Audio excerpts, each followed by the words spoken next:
Halo para pemirsa, saya dan editor channel Anda, Mas Heri Teguh Yono, hadir untuk berbagi pengetahuan dan belajar sepanjang hayat di channel ini. Kalau video ini sampai ke laptop Anda, jangan lupa klik subscribe supaya bermanfaat bagi lebih banyak orang. Kita berada di episode 85 dari seri kesehatan holistik yang narasumbernya hebat, yaitu Bapak Dr. Zainal Mutakin Sofro, ahli ilmu faal manusia. Beliau adalah juga dosen dari Fakultas Kedokteran, Kesehatan Masyarakat, dan Keperawatan Universitas Gadjah Mada. Kali ini akan bertahu siapa, saya akan minta dijelaskan mengapa kita kadang-kadang mual. Itu kan jawab yang standar adalah mah. Tapi tidak mah pun juga kadang-kadang mual. Ini supaya kita tahu mual itu pertanda apa. Nah, kita sapa dulu. Assalamualaikum warahmatullahi wabarakatuh, dokter. Waalaikumsalam warahmatullahi wabarakatuh. Dok. Itu dok yang pertanyaan orang awam, mengapa kok kadang-kadang orang mual?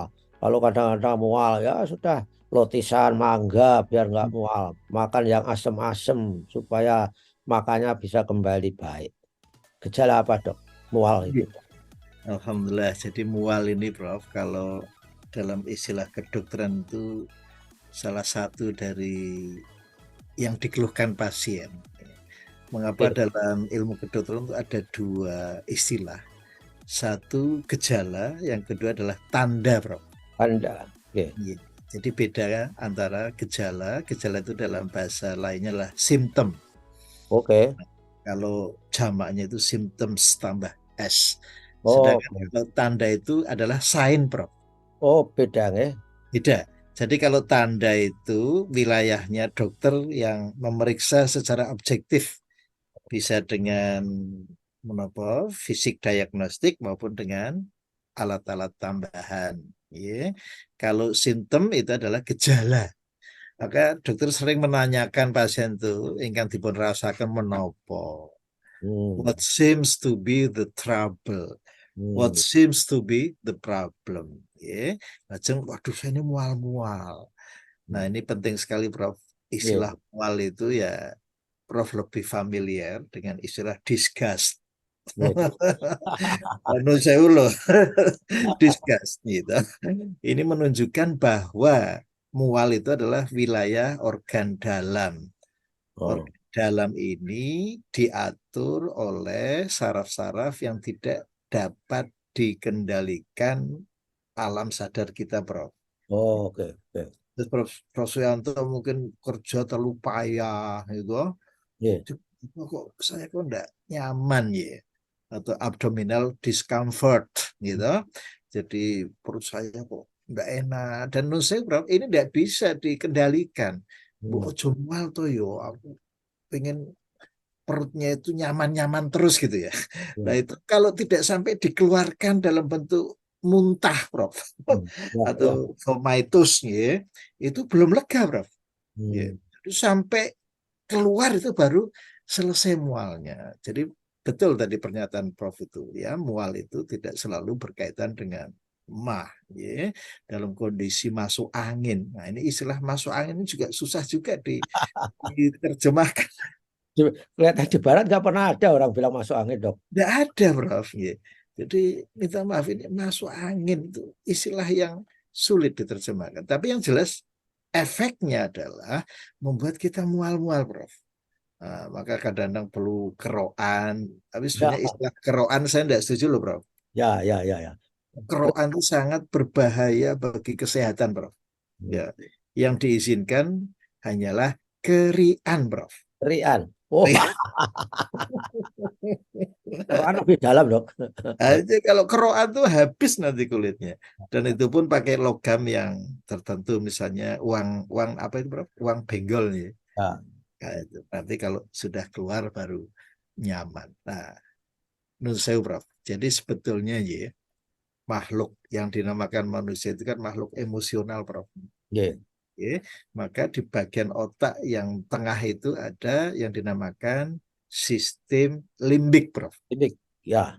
Ya, sistem limbik yang nanti diekspresikan dalam bentuk wajah yang berseri-seri, wajah yang muram gitu, ada wajah yang sedih, ada wajah yang ketakutan, ada wajah kekecewaan, dan yang dibicarakan Prof. Suyanto itu wajah itu tadi Ya. disgust. Wah itu ya, no sewu ya itu yang berarti apa? Wilayah di bawah diafragma, Prof, yang Oh. sedang bermasalah. Hmm. Oke. Nah, berarti apa, Prof? Kita perlu membangun senantiasa keseimbangan antara fight or flight, gitu, Ya. dan rest and digest. Ya. Hmm. Ketidakseimbangan inilah, Prof, di antaranya memunculkan adanya mual-mual tadi. Nah, mual-mual itu kan berarti ada semacam pemberontakan ini. Jadi, Ya. saya kok ditekan-tekan terus, gitu. Nah, Mila nun sewu, keseimbangan ini adalah kata kunci yang tidak mudah ternyata Ya. Ya. laksanakan. Kalau teorinya mapan, Prof. Ya. Jadi rest and digest, Oke. fight or flight, tetapi menyeimbangkan ini loh, Prof, yang harus menjadi program yang sustainable, ya, harus seimbang. Kalau tidak, maka ini kok bisa memunculkan adanya mual-mual. Contohnya, Prof, yang real saja lah. Kalau Ya. kita bekerja berlebihan, Prof. Iya. Jadi, zaman sekarang kan orang orientasinya itu kerja, kerja, kerja, gitu. Ya. Bahkan menurut saya Prof sudah pernah menyampaikan satu istilah yang sangat bagus, workaholic. Ya. Hmm. Ini sangat berbahaya, Prof. Ya, Ya. jadi kita harus betul-betul memperhatikan kemampuan tubuh di dalam menyelesaikan tugas mikro. Dok, kalau dulu saya pernah mual, tapi itu kan Iya, sebagai simptom ya mungkin. simpel. Saya kira saya gunakan untuk lari-lari, dok. Iya, iya, iya. Tapi sembuh-sembuhnya itu karena faktor waktu atau karena larinya ya kira-kira, dok. Iya. Nah, kalau lari itu kan berarti kan fight or flight, ya. Oh, Fight gitu. or flight. Jadi istilah flight itu bukan penerbangan loh, Prof. Ya, ya, ya. Nah, itu lari tadi. Lagi. Lari karena ketakutan. Tetapi yang menarik dari apa yang diupayakan Prof ini untuk mengurangi mual tadi. Ya. Ya, Jadi sekali lagi sebetulnya kita harus mawas diri. Apakah dalam keseharian kita sudah cukup menyeimbangkan antara waktu istirahat dan waktu kerja, ya. Karena dalam tubuh kita ini ada dua hukum yang berlaku, Prof. iya. Membongkar atau menimbun, ya. Kalau membongkar terus badannya juga cepat aus. Hmm. Kalau menimbun terus juga nanti Coba overweight. overweight. Saya kira Prof Kan, sangat concern ini. Kenapa Prof perlu sahabat ahli gizi? oke. Jangan sampai malnutrisi loh, Prof. Ah, boten. Malnutrisi saja ada dua loh, Prof. Ya, Kelebihan atau kekurangan itu sama-sama malnutrisi. ya betul. Betul. Ya. Nah, Jadi, Prof. dan sebetulnya yang memberi sinyal mual itu siapa, dok? Otak ya, Olimpik tadi. Jadi begini, Prof. Jadi itu wilayah yang unconsciousness. Jadi Oh, terus. di bawah eh, kesadaran kita. Ya. Mengapa itu masuk wilayah visceral, visceral, organ-organ dalam. Itu kan dimonopoli oleh saraf, namanya saraf otonom, Prof, Oh, yang tolong. Ya. bisa kita kita kendalikan. Ya. Jadi kalau dokter menghadapi pasien mual terus nggak bisa makan itu ya, diberi tentu saja diberi obat anti mual, dok ya untuk merepress saraf-saraf otonom itu sudah ngono ya ngono ning aja ngono begitu, dok. Betul, Prof. Tapi satu yang harus diperhatikan nih, Prof. Memang kadang-kadang ada timbul kekhawatiran ya. Kalau mual berujung muntah-muntah, nanti akhirnya juga diare. Ini sebetulnya pengambilan keputusan yang betul-betul harus bijak gitu. Jadi tidak setiap mual harus diberi anti mual, Prof. Hmm. Dan yang paling menarik, Prof, pada perjalanan biasanya orang sudah mengantisipasi. Saya biasanya nanti kalau mau naik kapal laut, mual-mual, naik kendaraan yang minta maaf loh Prof, supirnya ugal-ugalan itu juga mual-mual gitu Prof. Itu biasanya diberi obat Ya, anti mual dulu Prof. ya, ya, betul. Ya, ya, Saya enggak matur produknya loh Prof.